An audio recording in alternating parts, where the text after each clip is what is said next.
नमस्कार दोस्तों, एक बार फिर से आपका स्वागत है ISPCS एकेडमी में। मैं आपका एजुकेटर मयंक मिश्रा और मैं एक बार फिर से आपके लिए पॉलिटी की क्लास लेकर उपस्थित हूँ, जो कि मेरे द्वारा जो सीरीज़ चलाई जा रही है, तो उसी कड़ी का अगला वीडियो लेकर मैं आपके सामने उपस्थित हूँ। तो आज का जो हमारा चैप्टर है उसका नाम है संविधान का संशोधन। तो आज हम लोग देखने वाले हैं कि हमारा जो संविधान है उसमें संशोधन किस तरह से किया जाता है। तो वो जो सारी की सारी प्रक्रिया है, तो उसके बारे में आज हम लोग चर्चा करने वाले हैं। तो बात करेंगे, देखिए, बात अगर की जाए कि संविधान का संशोधन किया ही क्यों जाता है, क्योंकि जो हमारा संविधान बना था, तो सबसे पहले तो यही बात आती है कि संविधान का संशोधन क्यों किया जाता है। तो ये चैप्टर जो है आपके एग्ज़ाम पॉइंट ऑफ व्यू से तो इम्पॉर्टेंट है ही। मैं आपके एग्ज़ाम को ध्यान में रखकर ही पढ़ाता हूँ, चाहे वो आपका कोई भी एग्ज़ाम हो। मैं आपको बेसिक से लेकर स्टैंडर्ड तक के लिए आपकी तैयारी करवाता हूँ, जितना मुझसे पॉसिबल हो पाता है। तो ये चैप्टर जो है आपके जो है, मान लीजिए कि आपके जो UPPCS हो गया, RO हो गया, तो इसमें प्री से लेकर आपको जो आंसर राइटिंग जो मतलब मेंस में जो आता है, तो ये चैप्टर जो है वो आपके मेंस में भी बहुत ही महत्वपूर्ण है। तो आज हम लोग चर्चा करेंगे। तो बात करते हैं कि संशोधन किया ही क्यों जाता है। बात यह है कि जो संविधान सभा के द्वारा जो हमारा संविधान बनाया गया था, तो उसमें क्या था कि जो संविधान उस समय बनाया गया था, तो उस समय की परिस्थितियां अलग थीं और समय के साथ में परिस्थितियां बदल जाती हैं। तो जो कानून या नियम जो होते हैं वो भी समय के साथ में बदलते हैं। तो इसी कड़ी में संविधान का संशोधन करने की भी ज़रूरत पड़ती है। तब जब हमारा संविधान बना था उस समय परिस्थिति और थी। अब आज हमारी जो है अर्थव्यवस्था भी डेवलप हो रही है और नई नई टेक्नोलॉजी आ रही है, तो उससे रिलेटेड जो है जो परिवर्तन हो रहे हैं, तो वो परिवर्तन कहीं ना कहीं संविधान में भी उस तरीके के परिवर्तन होने चाहिए, क्योंकि जो चीज़ें अभी जो करंट में चल रही हैं वो उस समय जो हमारा पास था जब संविधान बना था, तो वो चीज़ें उस समय नहीं थी जो आज के समय में है। तो उसका जो ये बीच का गैप है, इसको भरने के लिए तो जो संविधान था उसको मतलब कि मॉडर्न करने के लिए समय समय पर संविधान के संशोधन की ज़रूरत पड़ती है। तो इसीलिए जो है, तो चलिए हम लोग देखते हैं कि संशोधन किया कैसे जाता है, क्या प्रक्रिया होती है। तो आज हम लोग इसी पे चर्चा करने वाले हैं। तो चलिए शुरुआत करते हैं। तो सबसे पहले तो बात आती है कि देखिए, आप छोटे एग्ज़ाम की तैयारी कर रहे हैं या फिर बड़े। आप मतलब कि ऐसा नहीं है कि मैं जो पढ़ा रहा हूँ वो सिर्फ बड़े एग्ज़ाम में ही आएगा। आप छोटे एग्ज़ाम की तैयारी कर रहे हैं तो भी आपको कम से कम चीज़ें समझनी चाहिए, क्योंकि अगर आप चीज़ें एक बार में समझ लेंगे तो आपको चाहे आपका स्टैंडर्ड कुछ भी हो, आपके एग्ज़ाम का छोटा हो या बड़ा हो, लेवल मतलब जो भी स्तर हो, तो आप दोनों ही तरीके के क्वेश्चन समझ जाएंगे। तो मुझे लगता है कि आप लोगों को कम से कम डिटेल में एक बार तो सब्जेक्ट को पढ़ना ही चाहिए, जिससे कि आपको कॉन्सेप्ट और जो है बेसिक मतलब कि ऑब्जेक्टिव और सब्जेक्टिव दोनों तरीके की जानकारी आपके पास में होनी चाहिए, जिससे आपका एग्ज़ाम में कोई भी क्वेश्चन छूटना नहीं चाहिए। तो चलिए हम लोग शुरुआत करते हैं। तो जो संविधान का संशोधन है, इसका उपबंध जो हमारा संविधान है वो संविधान के भाग 20 में दिया गया है, और इससे रिलेटेड जो आर्टिकल है वो है आर्टिकल 368। और बात करते हैं कि संविधान का संशोधन का जो उपबंध लिया कहाँ से गया है, तो ये दक्षिण अफ्रीका से लिया गया है। तो ये जो 3 पॉइंट हैं, अक्सर जो छोटे एग्जाम होते हैं वो इन्हीं तीनों मतलब पॉइंट पे पूछ लिया जाता है, यही 3 पॉइंट पूछ लिए जाते हैं। और जो जिनका स्तर एग्ज़ाम का बड़ा होता है, तो चलिए उसमें देख लेते हैं क्या होता है। उसमें ये मैंने जो पॉइंट लिख रहे हैं ये स्टेटमेंट वाइज आपसे पूछे जाएंगे कि ये ठीक है या नहीं। तो चलिए हम लोग शुरुआत करते हैं, बात करते हैं संशोधन की प्रक्रिया क्या होती है। चलिए बात करते हैं। तो देखते हैं कि पहला पॉइंट देखते हैं कि संसद के किसी भी सदन में आरंभ किया जाता है। देखिए, जो संशोधन की प्रक्रिया जो होती है वो लोकसभा जो विधेयक, देखिए किसी भी संशोधन के लिए सबसे पहले विधेयक लाया जाता है। तो पिछले पार्ट में मैं आपको बता चुका हूँ कि विधेयक क्या होता है, किस तरीके से मतलब कानून बनता है, ये मैं आपको संसद वाले लेक्चर में पढ़ा चुका हूँ। तो क्या होता है कि जैसे कि कोई विधेयक लाया जाता है, तो जो संविधान का संशोधन का जो विधेयक होता है वो राज्यसभा से भी स्टार्ट हो सकता है और लोकसभा से भी स्टार्ट हो सकता है। तो दोनों ही सदनों से ये स्टार्ट हो सकता है। और क्या होता है कि जो राज्य का विधानमंडल होता है, राज्य की जो विधानसभा होती है, तो उसमें इसको स्टार्ट नहीं किया जा सकता। ये पॉइंट भी आप याद रखेंगे। अच्छा, दूसरा पॉइंट क्या है कि किसी मंत्री या गैर सरकारी सदस्य के द्वारा भी इसको रखा जाता है। जैसे कि मंत्री वही होते हैं कि जो गवर्नमेंट पावर में है, और उसके जो मंत्री हैं, और गैर सरकारी सदस्य वो होते हैं जो बाकी के सारी जो मंत्री पद पर नहीं है, और चाहे वो पक्ष में हो या विपक्ष के जितने भी सदस्य होते हैं उनको गैर सरकारी सदस्य बोला जाता है और मंत्री जो होते हैं उनको सरकारी सदस्य बोला जाता है। और एक बात इसमें है कि इसके लिए राष्ट्रपति की पूर्व अनुमति की आवश्यकता नहीं पड़ती है। चलिए तीसरा पॉइंट देख लेते हैं। अच्छा, जैसे कि इसके लिए क्या होता है कि विशेष बहुमत की ज़रूरत पड़ती है और इसमें क्या होता है कि संयुक्त बैठक का प्रावधान नहीं होता। संविधान संशोधन जब किया जाता है तो उसके लिए ज्वाइंट मीटिंग आप नहीं बुला सकते हैं, दोनों सदनों से अलग अलग ही पारित करवाना पड़ता है विधेयक को। अगला पॉइंट है कि संघीय व्यवस्था के संशोधन के मुद्दे पर हो, मतलब कि जैसे कि कोई संघीय व्यवस्था है, संघीय व्यवस्था का मतलब जिसमें राज्य और केंद्र दोनों मतलब कि दोनों स्तर पर मुद्दे शामिल हो, जिसमें कि राज्य का भी मुद्दा शामिल हो, केंद्र का भी मुद्दा शामिल हो, तो वो कहीं ना कहीं संघीय मामला हो जाता है। अभी हम इस पर आगे चर्चा करेंगे। तो जो संघीय व्यवस्था के संशोधन के मुद्दे होते हैं उन पर क्या होता है कि इसे आधे राज्यों के विधानमंडल से भी सामान्य बहुमत से पारित होना पड़ता है। तो जो अगर संघीय कोई मामला होगा तो उसमें क्या होगा कि जो हमारे स्टेट हैं टोटल, तो उसके जो आधे स्टेट होंगे उनकी जो विधानमंडल होगी यानी विधानसभा होगी उससे सामान्य बहुमत से भी पारित कराना आवश्यक होगा। चलिए अगला पॉइंट देखते हैं।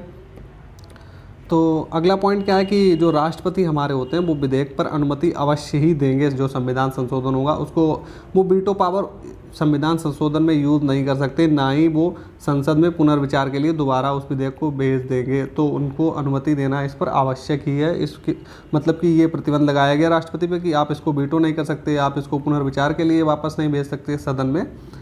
तो अगला पॉइंट है कि राष्ट्रपति की सहमति के बाद विधेयक एक अधिनियम बन जाता है। मतलब कि दोनों सदनों के द्वारा पारित हुआ, उसके बाद में पहुंच गया राष्ट्रपति के पास, राष्ट्रपति ने उस पर अपने हस्ताक्षर कर दिए, उसके बाद में वो बन जाता है अधिनियम। तो हम लोगों ने देख लिया कि प्रक्रिया किस तरीके की थी, किस तरीके से सदन में रखा जाता है, कब दोनों सदनों से स्टार्ट होता है। तो चलिए आगे जो हम लोग बात करेंगे कि जो संशोधन होते हैं उनके प्रकार कौन कौन से होते हैं।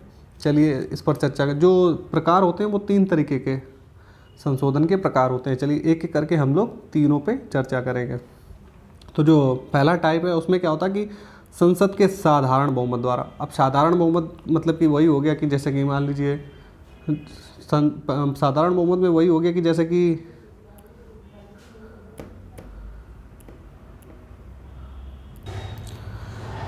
तो साधारण बहुमत में क्या होता है कि जैसे कि मान लीजिए कि अभी तो लोकसभा में कितनी टोटल सीटें हैं, 552 है। मान लीजिए 100 सीटें हैं, तो साधारण बहुमत का मतलब होगा वही होता है कि जैसे टोटल सीटों का 50% + 1 जो होता है इसको साधारण बहुमत में काउंट किया जाता है। कि जैसे कि जो भी उपस्थित हो, आप जितनी भी सीटें हैं टोटल उसका 50% + 1 आपके पास में, तो ये साधारण बहुमत समझा जाएगा। तो अच्छा आगे बात करते हैं कि जो साधारण बहुमत से जो पारित होते हैं विधेयक वो कौन कौन से होते हैं उन पर बात कर लेते हैं। जैसे कि कोई मामला है नए राज्यों का प्रवेश या गठन को लेकर कोई मामला है, अगर इसमें संशोधन करना है तो साधारण विधेयक की मतलब कि साधारण बहुमत की ही ज़रूरत पड़ने वाली है उसमें।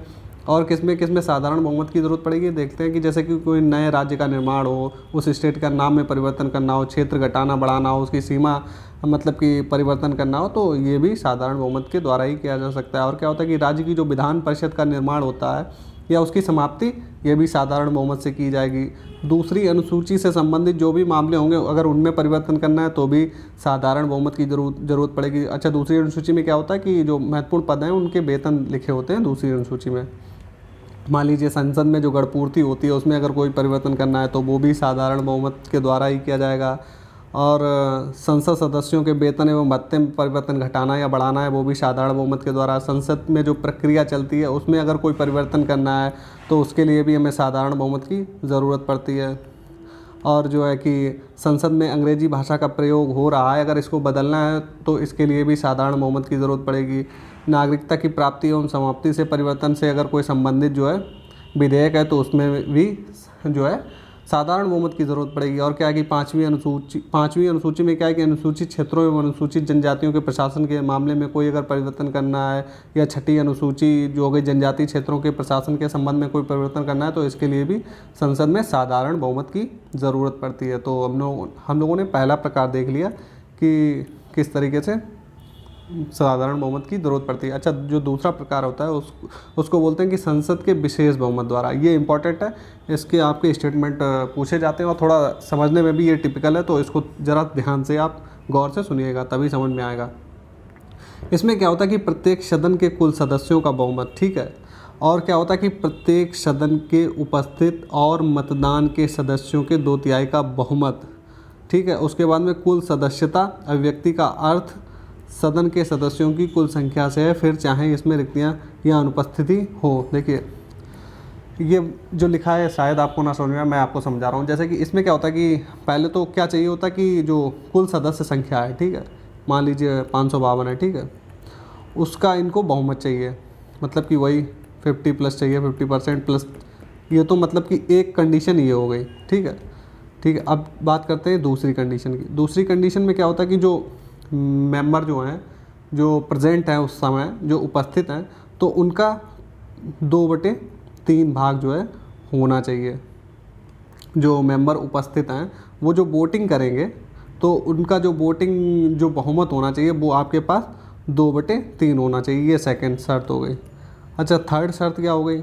मान लीजिए कि जो मतलब कि एक तो उपस्थित वाले जो हैं उनका 2/3 चाहिए, उसके बाद में जो मतदान करेंगे उनका भी 2/3। अब कहने का मतलब आप कहोगे कि सर इसमें 2/3 अलग कैसे? देखिए क्या होता है कि जैसे कि कुछ लोग उपस्थित होते हैं, ठीक है, वो कुछ लोग ऐसे होते हैं उपस्थित तो हैं लेकिन मतदान नहीं किया, ठीक है। और कुछ लोग क्या करते हैं कि मतलब कि मान लीजिए 100 लोग उपस्थित हैं और उसमें से 80 लोगों ने वोटिंग करी, 20 लोग जो हैं उन्होंने न्यूट्रल बने रहे, उनमें किसी ने ना पक्ष में ना विपक्ष में कोई वोटिंग ही नहीं गई।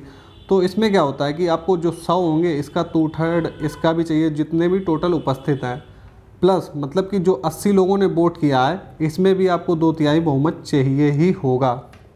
और जो कुल सदस्यों वाला जो बहुमत है, मान लीजिए किसी दिन जो कुल सदस्य कितने 50% प्लस 1 चाहिए, तो इसमें जो है मान लीजिए कि किसी दिन अगर ये मतलब कि इतना टोटल उपस्थित ही नहीं है तो भी वो विधेयक पारित नहीं होगा।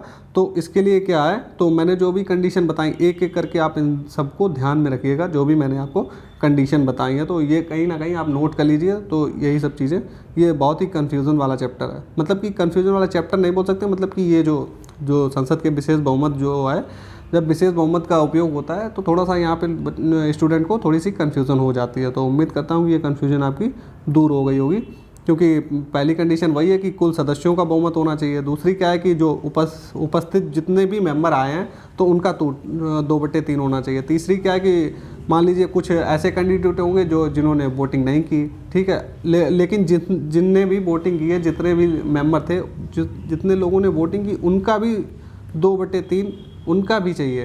तो ये बात भी आप याद रखिएगा।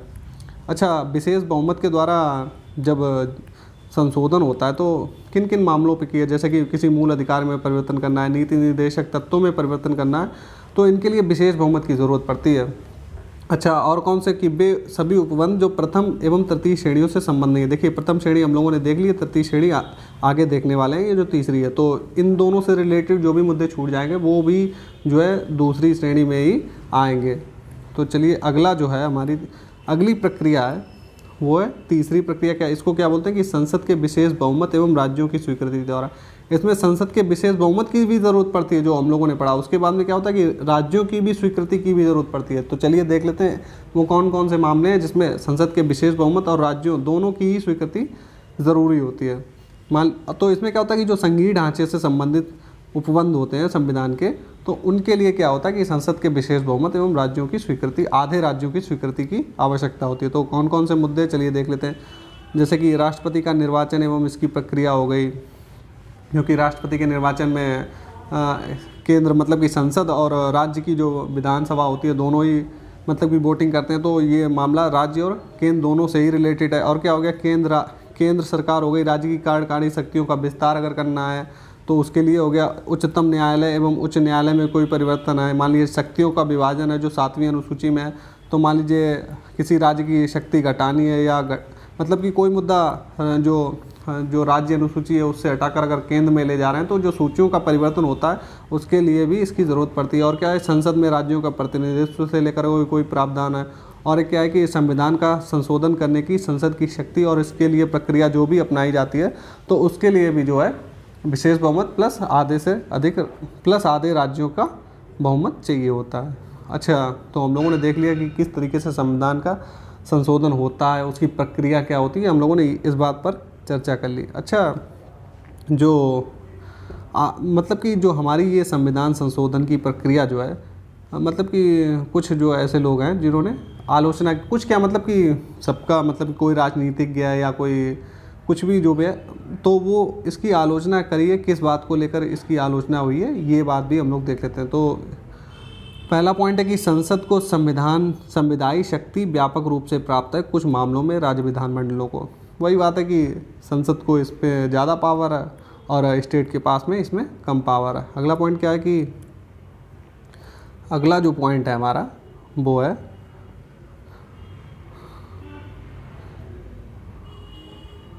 अगला पॉइंट है हमारा कि संविधान के बड़े भाग को अकेले संसद ही विशेष बहुमत या साधारण बहुमत के द्वारा संशोधित कर सकती है। ये बिल्कुल सही बात है। उसके बाद में क्या है कि सिर्फ कुछ मामलों में राज्य विधानमंडल की संस्तुति भी आवश्यक है, तो ये भी बात ठीक है। वह भी उनमें से आधे की, मतलब कि ये भी बात ठीक है। और जबकि अमेरिका में क्या होता है कि ये 3/4 राज्यों के द्वारा अनुमोदित होना आवश्यक है। कहने का मतलब इस बात पे आलोचना होती है कि इसमें स्टेट को कम पावर दी गई। आप अमेरिका का एग्जांपल उठा के देख लीजिए, जो वहाँ पे क्या होता है कि जो स्टेट होते हैं उनमें 3/4 जो है मंजूरी उन स्टेटों से भी चाहिए होती है संविधान के संशोधन में। अपने यहाँ सिर्फ जो है 50% यानी कि 1/2 ही राज्यों से, मतलब कि वो भी साधारण बहुमत के द्वारा इनसे संस्तुति ली जाती है। तो और क्या है आलोचना कि इसके लिए संयुक्त बैठक का प्रावधान नहीं है। आप मतलब कि साधारण विधेयक हो गया तो उसके लिए आप संयुक्त बैठक बुला सकते हैं, संविधान संशोधन के लिए संयुक्त बैठक नहीं बुलाई जा सकती है। इस बात पे भी आलोचना की जाती है। तो अब हम लोगों ने देख लिया निगेटिव पॉइंट इसके देख लिए। ये जो आपको मेंस में लिखने पड़ते हैं जब क्वेश्चन आएगा संविधान संशोधन की प्रक्रिया से, तो वहाँ पे आपको नेगेटिव और पॉजिटिव दोनों ही पॉइंट लिखने पड़ते हैं। तो मैंने नेगेटिव पॉइंट की हम लोगों ने बात कर ली। थोड़े से जो आंसर आप लिखेंगे मतलब कि लास्ट में जो है आपको पॉजिटिव ही लिखने पड़ेंगे। दोनों ही मुद्दे आपको पता होने चाहिए क्या चीज़ निगेटिव है और इसके नेगेटिव पॉइंट क्या है, इसके पॉजिटिव पॉइंट क्या है, दोनों ही पॉइंट आपको पता होने चाहिए। तो अब थोड़े से पॉजिटिव पॉइंट की बात कर लेते हैं। तो इसमें क्या होगा कि इन कमियों के बावजूद यह नकारा नहीं जा सकता है कि प्रक्रिया साधारण व सरल है। बिल्कुल ठीक है, मतलब कि जो हमारे संविधान की संशोधन की जो प्रक्रिया है वो साधारण और सरल तो है ही, और परिस्थितियों और मतलब कि परिस्थिति और आवश्यकता के अनुसार यही होना चाहिए। जो देखिए जो हमारा संविधान बना था तो वहाँ पे जो जितने भी विशेषज्ञ थे तो उन्होंने क्या किया, जो हमारे संविधान से मतलब कि अन्य संविधान से जो चीज़ें ली गई हैं, तो वहाँ के जो संविधान का मतलब कि मेन चीज़ें थी जो वहाँ पे बहुत ही महत्वपूर्ण थी चीज़ें, उनको कॉपी किया है कहीं ना कहीं। तो संविधान संशोधन की जो प्रक्रिया दक्षिण अफ्रीका से जो ली गई है, तो कहीं ना कहीं जो विशेषज्ञ हैं जो मतलब कि थे उस समय संविधान सभा में, तो उन्होंने बहुत सोच समझ के ही ये प्रक्रिया वहाँ से उठाई है। तो इसको गलत तो नहीं कहा जा सकता, लेकिन कुछ ना कुछ तो कमियाँ सभी में होती हैं थोड़ी बहुत। तो निगेटिव और पॉजिटिव पॉइंट तो दोनों ही में ही होते हैं। तो बात करते हैं कि आगे बात करें कि प्रक्रिया को इतना लचीला नहीं होना चाहिए कि वह सत्तारूढ़ पार्टी को अपने हिसाब से परिवर्तित करा ले। तो इसमें वही बात है कि हर चीज़ तो मतलब कि जो हमारा संविधान है उसमें हर चीज़ में आप मतलब कि साधारण बहुमत के द्वारा आप हर चीज़ तो परिवर्तन नहीं कर सकती है गवर्नमेंट। उसके लिए मतलब कि अगर कोई संघीय मामले पे अगर बात आती है, जैसे कि मुद्दा राज्य से भी रिलेटेड है, तो उसमें राज्य की भी सहमति आवश्यक होती है। ऐसा नहीं कि केंद्र सरकार अपने हिसाब से ही सारा कुछ परिवर्तित करा ले। और आगे बात करते हैं कि ना ही इसे इतना कठोर होना चाहिए कि आवश्यक परिवर्तनों को भी स्वीकार ना कर पाए। मान लीजिए कि अब इसको कठोर क्या बना दिया, वही अमेरिका वाला बंद कर दिया जाए कि संशोधन करने के लिए 3/4 जो है राज्यों की भी सहमति चाहिए। तो इसमें क्या हो जाता है कि मान लीजिए इस केंद्र में जो है सरकार दूसरी पार्टी की और स्टेट में दूसरी पार्टी की, तो कहीं ना कहीं विरोध हो जाता है। तो इस चक्कर में क्या होता है कि वो जो डेली बेसिस पे जो भी विधेयक पारित होते हैं, मतलब कि जो महत्वपूर्ण तो मुद्दे सारे ही होते हैं, मतलब कि कोई बहुत ज़्यादा ही महत्वपूर्ण नहीं है जिसको पारित होना चाहिए, तो उस पर बात पे हर विधेयक पे कहीं ना कहीं विवाद की स्थिति बनी रहेगी। तो इस चक्कर में ये प्रक्रिया हमारे जो संविधान सभा थी उसने इसको ही सहमति दी। और बात कर लेते हैं केसी वीयर, इन्होंने क्या कहा कि जो हमारा संविधान है मतलब कि प्रक्रिया है संशोधन की, वो कैसी है कि लचीलेपन व जटिलता के बीच एक बेहतर संतुलन इसको मतलब कि दिया गया है। अच्छा, बात कर लेते हैं नेहरू जी ने इस पे क्या कहा है कि यदि आप संविधान को कठोर और स्थायी बना देते हैं तो आप राष्ट्र की प्रगति को रोक देते हैं। तो बात सही है, अगर आप ऐसा संविधान बना देंगे कि जिसमें संविधान संशोधन की जो प्रक्रिया होगी वो बहुत ही ज़्यादा टफ होगी, उसको कठोर बना दें, स्थायी मतलब कि जल्दी परिवर्तन ना हो पाए, तो कहीं ना कहीं जो है आप राष्ट्र की प्रगति रोक देते हैं, क्योंकि समय और परिस्थिति के हिसाब से चीज़ें बदलती हैं।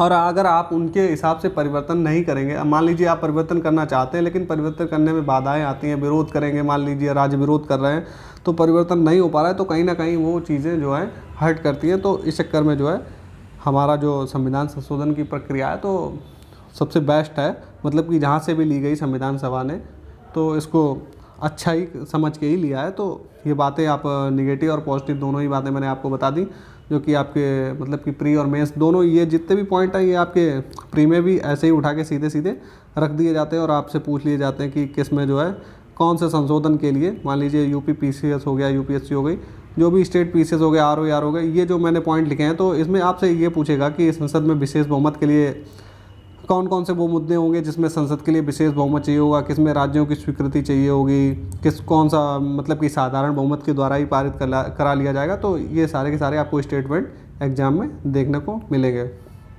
तो हमारा जो चैप्टर था संविधान में संशोधन की प्रक्रिया, वो हमारा चैप्टर तो मतलब कि समाप्त हो चुका है। तो उम्मीद है कि आपको जो भी संविधान संशोधन की प्रक्रिया है हमारे, तो आपको अच्छी तरीके से समझ में आई होगी।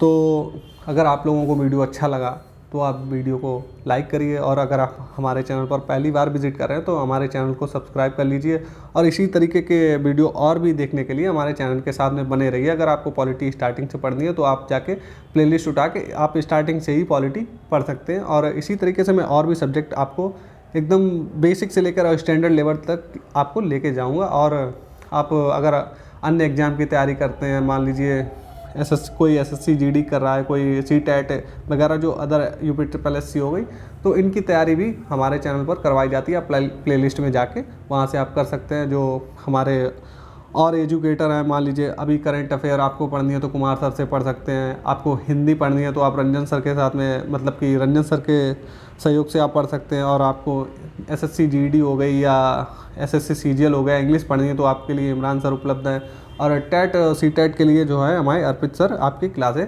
लेते हैं लगातार बेसिस पे, तो आप उनसे आप जाके वहाँ पे आप अपनी तैयारी बेहतर कर सकते हैं।